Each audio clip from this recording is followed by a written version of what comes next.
working through your plans, each time you use a drawing tool to draw an item, a new takeoff line item is created in the takeoff items list. A new tool should be selected anytime you want to estimate a new type of material. But there are many cases where you would just want to tally up more of something that you've already drawn. The Draw More Like This feature allows you to take an item that you've already drawn and set up and draw more of it around the page.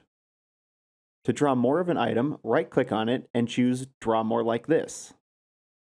Once you do, the appropriate tool is selected and you can begin drawing more of that item. As you draw more, the total amount of the item is increased. We now have 2 area containers and 1 takeoff line item. If I left-click the tile in the takeoff items list, all of my tile is selected.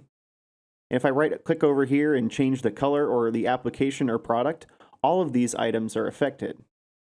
But if I instead right-click on one of these containers and choose to change the product or application, maybe one of these uses a different size or style of tile, a new line item is created in the takeoff items list. Because these are now different items, they're now 2 separate items in my list.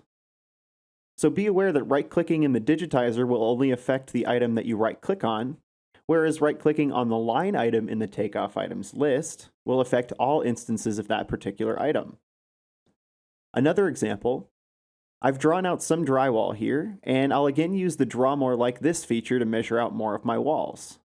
You can also draw more like this by clicking on an item and pressing Ctrl-D. So now my drywall line item is represented by 2 linear lines. If I right-click on one of them and change the height, the total square footage is increased, but the height for the other line remains the same. I'm still measuring the same item, 5/8 drywall, so I still only have 1 line item in my list, but I now have 2 linear lines with different heights. But let's say I wanted to change the height for all of my lines of drywall at once. To do this, we need to use the multi-select right-click menu by holding down the Control key while right-clicking in the digitizer. So we'll select all of our drywall either by clicking the line item in the takeoff items list, or by holding the Control key and left-clicking on each line. Then hold down the Control key and right-click in the digitizer. We can assign a new height here, and that value will then be applied to all of the selected items. It's important to know when and how to affect a single item or multiple items. Again, with this drywall, we want all the heights to be the same, but the interior walls need 2 plies to get drywall on both sides of the wall. So in this case, I would simply right-click on the interior wall and set the plies to 2.